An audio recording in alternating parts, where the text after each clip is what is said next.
20-day peak. 28 days have elapsed. The average length at the moment is 33.5 days, so I'm expecting a trough within the next 5 days. Okay, so how many days have elapsed since the last 20-day peak? Well, in fact, 15 days have elapsed since the last 20-day peak, 20-day trough, I beg your pardon. So I am therefore very confident in the fact that the next placement of the 20-day trough will also be a trough of the 40-day cycle. How many days have passed since the last 10-day trough? 7 days have passed. So in fact, I'd be fairly confident to go all the way down to the 7-day or nominal 10-day level to confirm that particular trough. Okay, so I have spoken about FLDs. I was planning to speak about FLDs and VTLs, but an hour of our trader chat has elapsed, and there are a few things I'd like to come back to answer some other questions. So I think what I'm going to do, if that's right with everybody, is postpone our discussion of VTLs until next week. FLDs simply took me too long to explain. And VTLs is another whole subject which could well take me another hour. I don't want to keep everybody on the line for another hour. So I'm going to postpone the discussion of the VTLs until next week. I hope that this discussion of FLDs has been enlightening to everybody. If you have any questions about FLDs, please pop them in the chat box and I'll do my best to answer them. Any questions about FLDs or the way in which one uses FLDs and all that kind of thing. In the meantime, while those questions come in, if there are any, I am going to go back to something we spoke about in our first or second trader chat, possibly the second trader chat, about building trading histories. We still have many questions coming in about building trading histories. Could we go through the process again? And what happens if building a trading history, you don't get any trades? Well, let me show you exactly that. Okay, what's the first thing you need to do when you're going to build a trading history? The first thing you need to do, obviously, is open a chart and perform an analysis on it. Here we have a chart of the S&P 500 going all the way back to 1998. I've performed an analysis on it. I'm not going to dwell on that because we're talking about building trading histories. The first thing you should do, if you are using the Sentient trading method, is turn on the Sentient trading method, of course, by going Trading Sentient Trading Method. And then you should go to Tools, Sentient Trade Matrix, and you should adjust your Sentient Trade Matrix to trade every possible wave under every possible condition of underlying trend. Okay, that means you're trading waves 1, 2, 3, 4, which means you only look at this basic page. You only need to look at this basic page. Don't worry about all the other pages. Just this basic page. And you tick every single one of these check boxes. So you're trading every wave under every condition of underlying trend. Why do we do that? We do that so that we can reveal the character of the market. How much profit is to be made out of a wave 4 trade in a positive underlying trend? Probably none. According to the logic, you would in fact make losing trades. But the first thing you do is you turn them all on. The other thing I would also do is tick this box here, ignore profit targets, which means that you're forcing Sentient Trader to take trades. Sentient Trader uses the wave statistics that it calculates, which is the average size, number of bars, percentage price move per wave. So when it's thinking of taking a wave 4 trade, it will say, my average wave 4 under a positive underlying trend makes on average a 5% profit. Is that good enough? Should I take a trade? Generally, you would not take a trade with a 5% profit limit. Okay, but by ticking this box, you get it to ignore that. So it will take as many trades as it possibly can. That's really useful because then you get to see how the trading of the waves really works out. All right, then you would click on OK, and it tells me it hasn't been changed because I've made no changes.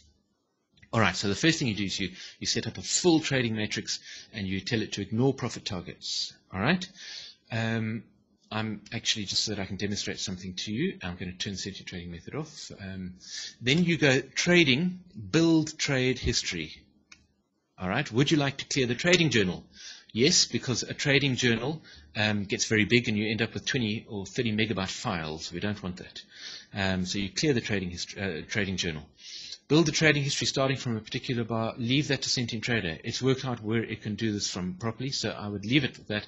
You click on the OK button. Okay, then you turn off your pattern projection boxes and you watch with great excitement, and you'll notice that nothing is happening. There are no trades drawn on my chart. You check that this button over here is on. You can turn it off. Now, if it's off, no trading information is displayed. I select it on again, and there's still no trading information displayed. I've been watching this for about 20 seconds. If Sentient Trader has made no trades within 20 seconds, stop it. Okay, there's a problem.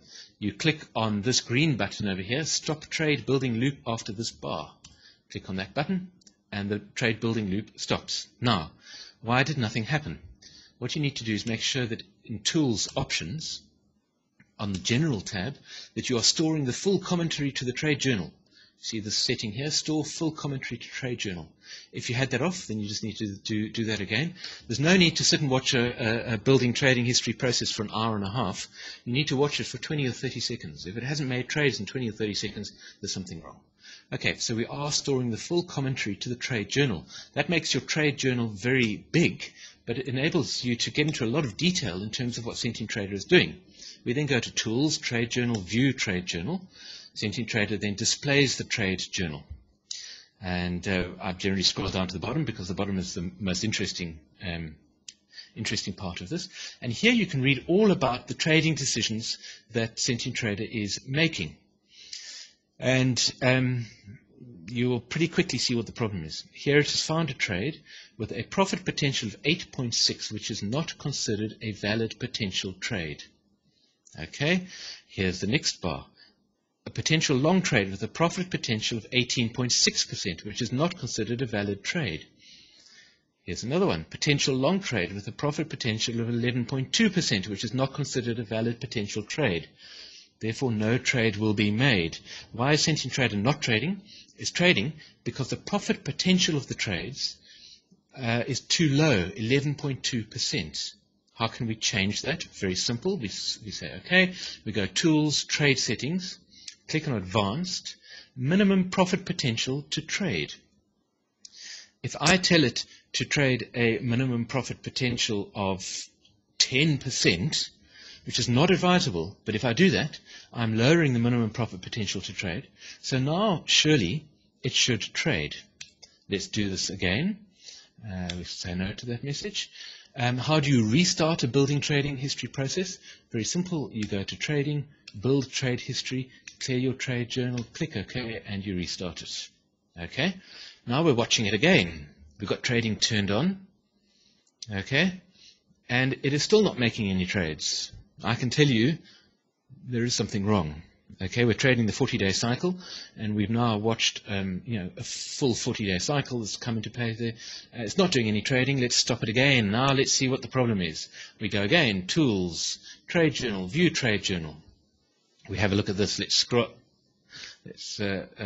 all the way down to the bottom. The trade journal got put to the bottom of the chart, back of the chart. All right. And you can see here that there are, in fact, different messages. It says here you have a potential short trade with let's choose a long trade. It's easier to calculate.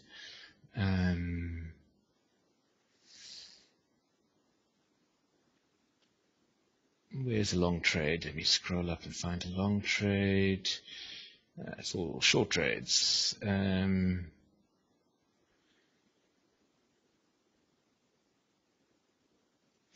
Oh, well, let's just do it for the short trade. Here's a potential short trade with a profit potential of 12.4%. This time, Sentient Trader says this is considered a valid potential trade. Why? Because we changed the setting to 10%. Okay, and it says here, even though it might be premature, the trade is being considered. Okay, it hasn't yet crossed the trading VTL. Okay, I want to find, here we go.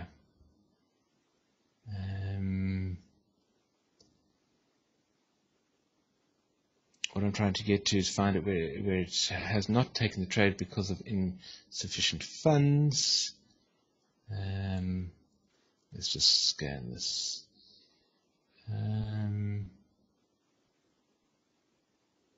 Here we go. Okay. This is the other thing that can go wrong. It goes through the whole trading decision process and it decides to take a trade. Then, on the 17th of February 1999, it said no trade, long entry order not generated, 0 lots at that price level. And it says here not sufficient equity. What does that mean? Well, Sentient Trader has tried to, let me turn on a whiteboard so that I can do some figures. In fact, let me write down these numbers. Sentient Trader has tried to buy at a price level. Is this a long trade? Long entry, yes. It's tried to buy at a price level of 1266.75. And its stop loss level is 1190.25. 1190.25. Okay, it says there's not sufficient equity. Okay, what does that mean? My equity is at 10,000, and in fact, let's go and have a look at some of those settings. Let's have a look at our tradings. Okay, and let me turn on the whiteboard. All right, my current equity is 10,000. There it is there. My percent equity to risk is 2%. My tick size, the minimum price move, is 0.25. Okay. My monetary value per tick is 2.5. So those are very important figures. Now, Sentient Trader wanted to make an entry at 1266. I'm not very good at writing with my mouse. 0.75. Okay. And it had a stop loss level set at 1190.25. What's the difference between those? The difference between those is the difference between entry price and stop loss level is your theoretical risk. Okay? That is a theoretical risk of 76.5. Have I calculated that correctly? It's a little tricky doing maths while you're trying to speak and write with a mouse. But I believe that is 76.5. Okay? In terms of the price, now you can see the current price is 1339.25. Okay, this trade doesn't relate to the last bar, which is why those numbers are so far apart. So the first thing that we need to work out is in Sentient Trader there's a setting, the tick size, which is the minimum price move. So the first thing you need to ask yourself is this maximum risk level, which is 76.5, is expressed in price. Okay, in price value. We need to express that in terms of ticks, number of ticks. So I'm going to work out here the number of ticks. Number of ticks. Okay, the number of ticks is, and one tick is 0.25, so it's 4 times that, which is 280, 304, 306. Am I right? Perhaps there are some mathematicians in the audience who can calculate that.